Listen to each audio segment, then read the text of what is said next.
ریاض، سب سے پہلے تو یہ بتائیں کہ یہ کمپنی کیا ہے اور یہ کیا کاروبار کرتی تھی جو دھوکہ ہوا ہے؟ جی بہت شکریہ فرزانہ.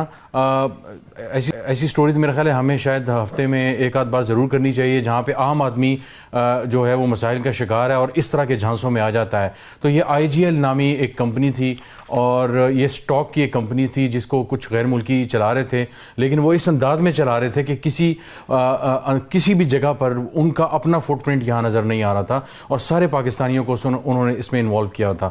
اس کے دو کمپوننٹ ہیں، ہم آج اس میں بات کریں گے. سب سے پہلے جو لوور کمپوننٹ ہے، یعنی وہ لوگ جن کے نام پہ اکاؤنٹس کھولے جاتے ہیں، اور پھر اس کے بعد ہم جائیں گے آخری حصے میں کہ یہ لوگوں سے پیسے کس طرح لیے جاتے ہیں اور کیا ہوتا ہے. تو ہوتا یہ ہے کہ لوگوں کو کہا جاتا ہے کہ جناب ہمیں مختلف جو پروجیکٹس پاکستان میں چل رہے ہیں غیر ملکی لوگوں کے یا ایون پاکستان میں، اس کے لیے ہمیں پینٹر، پلمبر اور اس طرح کے لوگ چاہیے جو لو ویج ان پڑھ قسم کے لوگ ہیں. ان کو جو ہے وہ کہا جاتا ہے کہ آپ کو 40-50 ہزار 60 ہزار روپے دیے جائیں گے. تو ان کو کہا جاتا ہے کہ آپ بینک میں اکاؤنٹ کھولیں اور اپنے نام کی سم نکلوائیں، اور ان سے وہ جو بینک اکاؤنٹ کی ڈیٹیلز ہیں اور ان کے جو ایڈریسز ہیں وہ سارا کچھ وہ خود کر لیتے ہیں، وہ جو لوگ شامل ہوتے ہیں، اور اس کے علاوہ وہ سم کارڈز بھی ان سے لے لیے جاتے ہیں. اس کے بعد اسلام آباد میں ایک جگہ پہ اس F10 میں کوٹھی ہے، اس کا وہ ایڈریس جو ہے وہ وہاں پہ دے دیا جاتا ہے کہ وہاں پہ چیک بکس وغیرہ ڈیلیور ہوں گی، اور جو سم کارڈز وغیرہ ہیں وہ بھی اپنے قبضے میں لے لیتے ہیں. اور اس میں جن لوگوں سے لیے جاتے ہیں وہ عام ان پڑھ لوگ ہوتے ہیں جن کو کچھ پتہ نہیں ہوتا، وہ صرف روزگار کے چکر میں، اور ان کے جو ٹارگٹ ایریاز ہیں وہ ہیں ان علاقوں کے لوگ جو جہاں پہ تعلیم کے لحاظ سے وہ کم ہیں یا معاشی لحاظ سے وہ پسماندہ ہیں. تو چیزوں کو بہت زیادہ کاؤنٹر چیک کرنا اور ویریفائی کرنا وہاں پہ نہیں ہوتا، جس میں لیا، مظفر گڑھ، ملتان اور اس طرح کے لوگ ہیں. اور ابھی جب کل میں اس پہ انویسٹیگیٹ بھی کر رہا تھا تو کہا گیا کہ ہمیں ایبٹ آباد، راولپنڈی، کراچی، لاہور، فیصل آباد سے بھی کالز آ رہی ہیں کہ جناب اس طرح کے لوگ اس میں شامل تھے. لیکن موسٹلی جو اکاؤنٹس استعمال ہوئے، جو سم کارڈز استعمال ہوئی ہیں، وہ عام بالکل نیچے نچلا جو طبقہ ہے، فائنینشلی جو پیسہ ہوا طبقہ ہے، ان کے ایڈریسز استعمال ہوئے. اچھا، یہ تو ہو گئے اکاؤنٹس کی ڈیٹیلز اور سم کارڈز آ گئیں.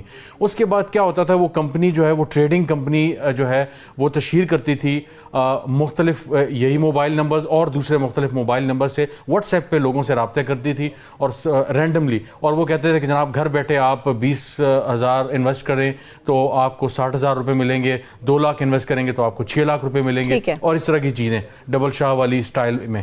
تو ہوتا کیا کہ بہت سے لوگ، جس میں ایک مثال میں دوں گا کہ ایک بریگیڈیئر صاحب بھی اس میں شامل تھے، اور وہ 5 کروڑ روپے سے اپنے جو ہے وہ اپنے سارے اثاثے سے ہاتھ دھو بیٹھے. وہ کیا ہوا، لیکن پھر اس سے پہلے میں آپ کو بتا دوں کہ مزید کیا ہے اس میں. تو لوگوں سے رابطہ کرتے ہیں اور لوگوں کو کہتے ہیں کہ جناب اس پہ پیسے انویسٹ کریں، اور وہ پیسے جو ہے جب وہ آپ میں سے، میں، آپ یا کسی نے انویسٹ کرنے ہیں کہ جی اچھا یار یہ تو بڑا اچھا بزنس لگ رہا ہے تو میں کچھ پیسے اس میں ڈال دیتا ہوں احتیاطاً. میں نے 20,000 روپے ڈال لیے اور مجھے پتہ چلا 3-4 دن بعد وہ 60,000 ہو گئے، اور وہ میرا جو پرسنل بینک اکاؤنٹ ہے اس میں وہ پیسے آ بھی گئے. اچھا. تو مجھے تو لگا کہ یہ تو زبردست منافع ہے. گھر بیٹھے میرا ادارہ تو مجھے اتنے پیسے نہیں دیتا، یہ تو گھر بیٹھے مجھے اتنے مل رہے ہیں. وہ اور پیسے لگاتے تھے. تو جو بریگیڈیئر صاحب تھے انہوں نے کیا کیا کہ انہوں نے 20,000 روپے جب ڈالے تو 3-4 دن بعد ان کو پروفٹ ملا. وہ ایپ پہ لائیو آپ کو سارا کچھ آ رہا ہوتا ہے، لیکن یہ ورچوئل سارا ہوتا ہے، ریئل ورلڈ میں ظاہر ہے کہیں نہیں ہوتا. تو وہ اتنے سمارٹ لوگ ہیں کہ وہ ایپس انہوں نے لانچ کی ہوئی ہیں، اور لوگ اس کو جناب وہ دیکھتے ہیں کہ پروفٹ اب جا رہا ہے، ہمیں مزید سٹاکس لینے چاہیے. وہ 20,000 جب انہوں نے انویسٹ کیے وہ 60,000 ہو گئے 3 دن بعد. انہوں نے کہا یہ تو زبردست ہے. اور وہ 20,000 جو انہوں نے پیسے ڈالے وہ یہی جو مزدور اور اس طرح کے لوگ تھے، ان کے ایڈریسز ان کو دیے گئے جو بینک کے اکاؤنٹس تھے کہ جب اس میں پیسے ڈال لیں. یعنی ایک پاکستانی نے پیسے لیے اور وہ پاکستانی کا جو اکاؤنٹ تھا اس میں پیسے ڈالے. ٹھیک ہے. اس کے بعد کیا ہوا کہ جناب وہ صاحب کو پتا چلا کہ جناب 60,000 کا منافع آ گیا، یہ تو زبردست ہو گیا. انہوں نے کہا جناب پلان B لے لیں، اس میں آپ 5 لاکھ اگر انویسٹ کرتے ہیں تو آپ کے 7 لاکھ 8 لاکھ ہو جائیں گے. یہ ٹھیک ہے. انہوں نے اکٹھے 20 لاکھ روپے جمع کروا دیے. جب 20 لاکھ جمع کروا دیے وہ جناب تقریباً 2-3 دن بعد، ہفتے 10 دن بعد وہ جناب چڑھ کر وہ ہے 80-90 لاکھ روپے ہو گئے. انہوں نے کہا تو زبردست ہے. انہوں نے مزید جو ہے وہ 1 کروڑ روپیہ لگا دیا، مزید 1 کروڑ روپیہ پاکستانی جو بینک اکاؤنٹس میں اس میں وہ پیسے ڈال لیے. اس کے بعد جناب وہ سٹاکس اوپر جا رہے ہیں اور ٹریڈنگ چل رہی ہے، کہا جا رہا ہے سٹاکس لے لیں، بڑی زبردست ڈیمانڈز آ رہی ہے اور یہ ہو رہا ہے، اتار چڑھاؤ ہے، جلدی کریں لے لیں. اس دوران کرتے کرتے انہوں نے اچھی خاصی رقم اس میں ڈال دی. اس کے بعد انہوں نے کہا کہ جناب میرے پاس تو پیسے ختم ہو گئے, میں اور انویسٹ نہیں کر سکتا. تو کمپنی نے انہیں کہا کہ جناب آپ واٹس ایپ کے تھرو یہ ساری کمیونیکیشن ہوتی تھی, تو کمپنی نے انہوں نے کہا کہ جناب آپ کو ہم 1 کروڑ کا لون دے دیتے ہیں, آپ 1 کروڑ کا لون جو ہے اپنی اس میں ٹریڈنگ میں انویسٹ کر لیں. وہ وہیں سے وہ لون ان کو ملتا تھا, وہ اس کو انویسٹ کر لیتے تھے. اور اس کے بعد جب انویسٹ کر لیا, پھر اس کے بعد انہیں خیال آیا 7-8 کروڑ روپیہ ہو گیا, میں کچھ پیسے نکال لیتا ہوں. انہوں نے جب نکالنے لگے تو انہوں نے کہا کہ جناب سب سے پہلے تو آپ نے جو ہم سے وہ لون لیا ہوا ہے وہ لون آپ واپس کر دیں, 1 کروڑ کا لون.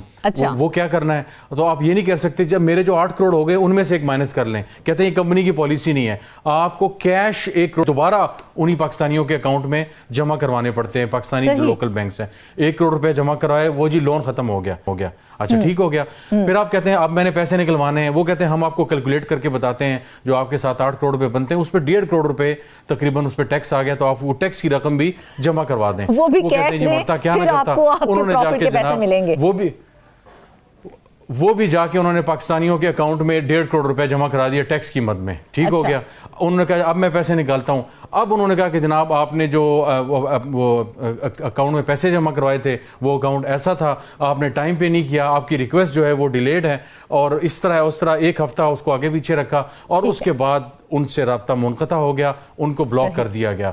تو 5 کروڑ روپے 30 دن کے اندر 5 کروڑ روپے سے محروم ہو گئے. یہ جو صاحب تھے, میں ان کا نام نہیں لوں گا, بڑے معزز ہیں, اور انہوں نے ایف آئی اے والوں کو کہا کہ ان کی بیٹیاں ہیں اور وہ بہت پریشان ہیں, سٹریس میں ہیں. تو انہوں نے کہا کہ آپ اتنے زیادہ پیسے انویسٹ کر رہے تھے, جب آپ کو پہلا 20 کا 60 ملا تو آپ کو جب اگلے آپ نے ڈالے تو آپ ذرا طریقے سے اس کے پروفٹ کا بھی انتظار کر لیتے. آپ کے اکاؤنٹ میں 60,000 آیا اور اس کے بعد آپ نے 5 کروڑ تک اس میں لگا دیے. تو بہرحال اس کے بعد کیا ہوا کہ یہاں پر ہی ایک حیرانگی کی بات جو یہ ہے, ٹھیک ہے پیسہ آنا ایک بہت ہی انٹرسٹنگ چیز ہوتی ہے, جہاں سے پیسہ آ رہا ہونا تو پھر بندے کا دماغ بھی معاف ہو جاتا ہے, یہ سوچنے سمجھنے کے قابل ہی نہیں رہتا کہ آیا ہم تھوڑی پوچھ گچھ کر لیں. لیکن وہ جو کمپنی ہے جو یہ سارا معاملہ کر رہی تھی, جو ساری دھوکہ دہی کر رہی تھی, سب سے امپورٹنٹ بات وہ یہ ہے جاننے والی کہ چلو ان پڑھ لوگوں کا تو مان لیا, ان کو نہیں پتا ہوتا, اتنے پڑھے لکھے نہیں ہوتے, اتنے پڑھے لکھے صاحب وہ اپنے پیسے سے ہاتھ دھو بیٹھے ہیں, تو کس میکانزم کے تحت یہ ان کے ڈیٹا تک ایکسس لے لیتے تھی یہ کمپنی؟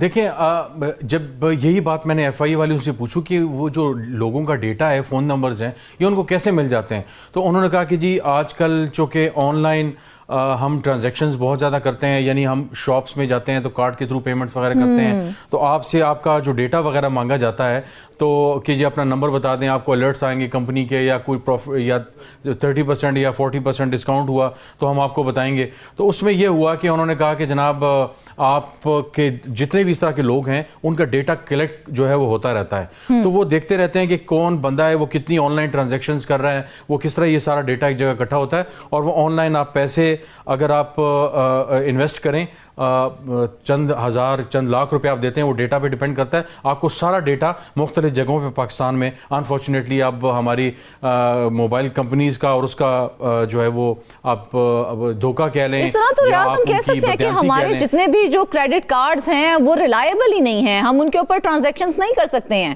وہ سیکیور ہی نہیں ہے.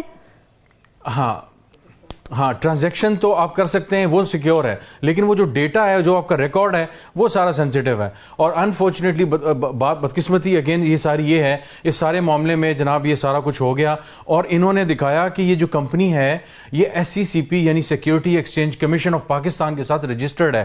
آپ آن لائن جا کے دیکھتے ہیں IGL کمپنی, جب آپ گوگل کرتے ہیں اور پھر آپ جاتے ہیں SCCP پہ دیکھنے کے لیے کہ واقعی کوئی کمپنی ہے, تو پتہ چلتا ہے کہ یہ کمپنی باقاعدہ طور پہ رجسٹرڈ ہے, اور SCCP کے ساتھ تو باقاعدہ ایک کمپنی ہے, ہوا میں کمپنی نہیں ہے. پھر آپ کرتے ہیں اچھا ٹھیک ہے جی, پاکستان کے اگر کمپنیز کو رجسٹریشن کرنے والی کمپنیوں کی رجسٹریشن کرنے والا اگر ادارہ ہے اور اس نے اس کو رجسٹر کیا ہوا, اس کا مطلب ریلائبل ہوگی, تو آپ سٹاکس میں جو ہے اور ان چیزوں میں اس میں آ جاتے ہیں. بہرحال 29 نومبر 2024 کو security exchange commission of Pakistan نے ایک پریس ریلیز جاری کی تھی, اور انہوں نے IGL کے بارے میں کہا تھا کہ یہ جو کمپنی ہے یہ جو ہے وہ دھوکے پہ مبنی ہے, لہٰذا کوئی بھی پاکستانی اس میں اگر پیسے انویسٹ کرتا ہے تو وہ غلط اور جو ہے وہ دھوکہ دہی والے کام میں ملوث ہوگا. 29 نومبر 2024 کی بات ہے, اور یہ جو واقعات میں آپ کو بتا رہا ہوں یہ 1-2 ماہ کے ہیں. ابھی انہوں نے کہا کہ ایک صاحب آئے, انہوں نے کہا کہ ان کے 20 کروڑ روپے ان سٹاکس میں انویسٹ ہوئے ہیں, ایک کے تھے 16 کروڑ روپے. اب ہاں جی، اب مجھے یہ بتائیں کہ یہ اب ہماری بھی بدقسمتی ہے کہ ایزی منی ہمیشہ ہمیں ہوتا ہے، ٹھیک ہے مالی حالات اور یہ معاملات بھی ہیں، لیکن آپ تھوڑا سا چیزوں کو دیکھ پرکھ کے ذرا ڈبل چیک کر لیں. اگر آپ گوگل ہی کر لیں آئی جی ایل کو، تو آپ کے سامنے پریس ریلیز آ جاتی ہے مختلف نیوز کی آرگنائزیشنز کی، جس میں ایس سی سی پی نے آئی جی ایل کے بارے میں کہا ہے کہ یہ ایک فیک کمپنی ہے اور یہ فراڈ کر رہی ہے لوگوں سے، اور اس کے باوجود لوگ جا کے جو ہے وہ انویسٹ کر رہے تھے، سارا کچھ ہو رہا تھا. تو بہرحال اس کمپنی میں جب دیکھا کہ ایک اور اس کمپنی کا طریقہ کار یہ تھا، یہ جو سارا پروسیس میں نے آپ کو ایک بتایا، ایک بندے کے جو 5 کروڑ ڈوبے، یہ 20 سے 30 دنوں کے دوران ہوتا ہے، اس سے زیادہ نہیں ہوتا. سو آپ کو لوٹنے کا جو سلسلہ ہے وہ 20 سے 30 دنوں کے اندر ہوتا ہے، اور آپ کو گنے کی طرح نچوڑا جاتا ہے. آپ نے دیکھا کہ انہوں نے پہلے کہا کہ آپ کو لون دیں گے، پہلے وہ لون پے کریں. مطلب اب تک کتنا پیسہ ہے لوگوں کا جو یہ ہڑپ کر کے تو غائب ہو گئی ہے؟ کہا جا رہا ہے ایف آئی اے کی طرف سے ملک بھر میں جو کیسز ہیں اس میں، اور جو لوگوں کی کمپلینٹس آ رہی ہیں جس زور و شور سے، تو پاکستان اسلام آباد کی حد تک جو ہے وہ 20 سے 30 کروڑ سے زائد کے جو پیسے آ رہے ہیں. اور جو لوگوں نے جو کمپلینٹس کی ہیں، جو ایف آئی آر بھی 2-3 ہوئی ہیں. لیکن اس کے ساتھ ساتھ جو ملک بھر کا تخمینہ لگایا جا رہا ہے، کہا جا رہا ہے کہ تقریباً 1 ارب سے زیادہ کا یہ بہت بڑا اسکیم ہے جس کے بارے میں اس وقت بات کر رہے ہیں. آئی جی ایل کمپنیز کا، سٹاکس کا، یہ سارا ورچوئل دنیا میں تھا، کہیں نہیں ہوتا تھا. اور جب میں نے پوچھا کہ یہ پیسہ جب ان پاکستانیوں سے اٹھا لیا جاتا تھا، وہ کرتے کیا تھے کہ جب ان پاکستانیوں کے اکاؤنٹس میں یہ کروڑوں روپے جا رہا تھا، تو ایک صاحب کو انہوں نے پاکستان میں ہی ہائر کیا، اسلام آباد میں ہی، اور انہیں کہا جاتا تھا کہ جناب آپ وہاں پہ جائیں، اور انہی کے شناختی کارڈ پہ جو ہے یہ ٹرانزیکشن ہو رہی ہیں. اس شخص کو پکڑا گیا، شناختی کارڈ ان کے نمبر نام پہ تھا. ان سے ظاہر جب پیسے لیتے ہیں بڑی رقم تو آپ شناختی کارڈ اپنا دیتے ہیں. ان صاحب نے اپنا شناختی کارڈ دیا ہوا تھا. جب انہوں نے دیا، اور وہ اس پہ تقریباً 1 ہفتے 10 دن میں 16 کروڑ روپیہ جو ہے وہ اسلام آباد میں اپارے کی ایک برانچ ہے، وہ ایک بینک کی، تو اس میں سے نکالے. انہوں نے ایک شخص کا جب پتہ لگایا تو وہ کہہ رہا تھا کہ جناب مجھے تو یہ غیر ملکی ہیں، انہوں نے F10 میں کوٹھی لی ہوئی ہے. کوٹھی کا پتہ لگایا تو 1 کوٹھی 25 لاکھ روپے کے کرائے پہ انہوں نے لی ہوئی تھی. جب وہ گئے چھاپا مارا تو وہاں پہ پورا سیٹ اپ موجود تھا، ایڈورٹیزمنٹ کے پیمفلٹس تھے، باقی جو تشہیری مواد ہوتا ہے وہ وہاں پہ موجود تھا. تو انہوں نے ایف آئی اے والوں نے جو ہے وہ وہاں سے جتنا بھی مواد تھا، ظاہر ہے جو غیر ملکی مطلوب تھے جنہوں نے یہ سارا کچھ کیا تھا وہ تو وہاں موجود نہیں تھے. باقی لوگوں نے، لیکن یہ جو سارا پیسہ تھا یہ پاکستانی بینکس کے اکاؤنٹس میں ہی جا رہا تھا یا یہ ڈائریکٹ باہر کسی اکاؤنٹ میں ٹرانسفر ہو رہا تھا؟ ابھی میں یہ آگے بتانے والا تھا کہ جب پاکستانی جب یہ شخص یہاں سے لے کے جاتا تھا F10 میں پیسے، تو کیش کی مد میں یہ نکالے جاتے تھے. اس کے بعد یہ سارا جو پیسہ ہے جو گلوبل دنیا میں جو کرپٹو کرنسی کا کاروبار ہے اس میں یہ انویسٹ ہوتا تھا. اب وہ کن ملکوں میں جا رہا ہے، جن ملکوں میں جا رہا ہے ان کے ساتھ ایف آئی اے والوں کا کہنا ہے کہ ہماری میوچول لیگل اسسٹنس جو ہے وہ لیگل اگریمنٹ جو ہوتے ہیں وہ ہمارے ان کے ساتھ سائن نہیں ہے. یعنی اگر ہم نے پاکستان سے باہر پاکستانی کو شخص اگر جرم کرتا ہے، پاکستان میں ہی تھا اور وہ بھاگ گیا ہے یا کسی جرم میں ملوث ہے، وہاں پہ کچھ ہم نے ان کو منگوانا ہے، یا وہ پیسے تھے جو یہاں سے غلط طریقے سے باہر گئے، تو ہماری ایم ایل ایز ہمارے ان کے ساتھ سائن نہیں ہیں، ان پہ دستخط نہیں ہے. لہٰذا ہم کسی ملک کو یہ نہیں کہہ سکتے کہ یہ 2-3 لوگ ہیں یہ اس کاروبار میں ملوث ہیں، ان کے پیسے اور یہ جو لوگ ہیں یہ آپ ہمیں جو ہے وہ ان کی حوالے ہمارے حوالے. ٹھیک ہے، یہ سارا معاملہ ہو گیا، اتنا بڑا فراڈ ہو گیا. ہم آ جاتے ہیں ذرا اپنے اداروں کی طرف کہ وہ اس سارے معاملے میں آخر کیا کر رہے ہیں. ابھی اس میں 2-3 چیزیں ہیں. سب سے پہلے تو یہ ہے کہ security exchange commission of Pakistan کو صرف پریس ریلیز سے ہٹ کے کچھ اور بھی کرنا چاہیے جہاں پہ لوگوں کو بآسانی پتہ چل سکے کہ کون سی کمپنیز جو ہیں وہ رجسٹرڈ ہیں ان کے ساتھ، کون سی فیک ہیں، اور باقاعدہ لسٹ ہونی چاہیے کہ یہ اوریجنل کمپنیز ہیں اور یہ فیک کمپنیز ہیں. یہ کچھ عرصہ پہلے تک رجسٹرڈ تھی لیکن ہمیں پتہ چلا اور یہ فیک کمپنیز ہیں. تو ایس سی سی پی کی ویب سائٹ پہ جا کے آپ کو بہت کنفیوزنگ قسم کی انفارمیشن ملتی ہے. تو یہ اس طرح کی چیزیں ہونی چاہیے جو کو کرنا چاہیے، جو انہوں نے کیا لیکن بہت بر وقت جو ہے وہ نہیں کیا، کیونکہ اگست سپٹمبر سے آنورڈز یہ سارا جو کاروبار تھا یہ شروع ہو چکا تھا. نومبر میں جا کے انہوں نے پریس ریلیز جاری کی، اور ظاہر وہ پریس ریلیز ہمارے ہاں نیشنل میڈیا کون اتنی زیادہ دیکھتا ہے یا اخبارات، تو ان کو سوشل میڈیا پہ اور دوسرے طریقوں سے لوگوں کو آگاہ کرنا چاہیے. صرف پریس ریلیز جاری کرنے سے کچھ نہیں ہوتا. بہت سے لوگ مین اسٹریم میڈیا آج کل نہیں دیکھتے یا بہت سے لوگ جو ہے وہ اخبارات نہیں پڑھتے، لیکن آپ کو چاہیے کہ آپ کی سوشل میڈیا کے تھرو اس کی تشہیر کریں. آپ اپنے پیجز سے عوام کس طرح سے ڈیفرینشیٹ کرے گی کہ یہ کمپنی ریلائبل ہے، یہ کمپنی نہیں ہے؟ کیا اس کے لیے کوئی میکانزم موجود ہے؟ جیسے میں نے کہا کہ آپ SECP کی جب ویب سائٹ پہ جائیں گے تو آپ کے سامنے اس کمپنی کا ڈیٹا اور ساری چیزیں آ جائیں گی. اس کے ہم نام بہت سی کمپنیز موجود ہیں لیکن یہ کمپنی موجود نہیں ہے. اب FIA کا کہنا ہے کہ انہوں نے PTA کو کہہ دیا ہے کہ یہ جو ایپ ہے اس کو ایپ سٹور سے ڈیلیٹ کروایا جائے, بلاک کیا جائے, اور اس کے ساتھ جو ویب سائٹ وغیرہ ہیں یا دوسری چیزیں ہیں ان کو بند کیا جائے. لیکن اس میں ہزاروں پاکستانی انوالو ہیں, ان کا کہنا تھا, کیونکہ ہزاروں سمیں مختلف پاکستانیوں کے نام پہ نکالی گئی ہیں کاروبار کا جھانسا دے کر نچلے طبقے کو, اور پیسوں اور پروفٹ کا جو لالچ ہے وہ اوپر والے طبقے کو دیا گیا جو مالی طور پہ مستحکم ہے. لیکن انہوں نے سوچا میرے پاس 5-10 لاکھ روپے پڑے ہیں یا میرے پاس وہ 15-20 لاکھ والا پلاٹ ہے, تو میں چاہتا ہوں یہ 30 لاکھ 60 لاکھ 1 کروڑ ہو جائیں, لہٰذا وہ پلاٹ بیچ کے انہوں نے پیسے لگا دیے.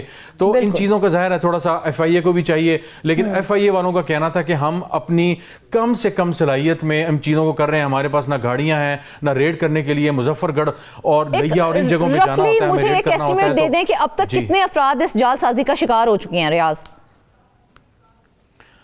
تقریباً کہا جا رہا ہے کہ صرف اسلام آباد کی حد تک تو دیکھا جائے تو 150 سے 200 افراد اب تک آ چکے ہیں, اور یہ وہ لوگ ہیں جو بیچارے بالکل لٹ پٹ گئے تو وہ آ گئے. 70% کہا جا رہا ہے ایسے لوگ ہیں, کئیوں کو تو پتہ بھی نہیں ہوگا شاید اس حوالے سے. بالکل ریاض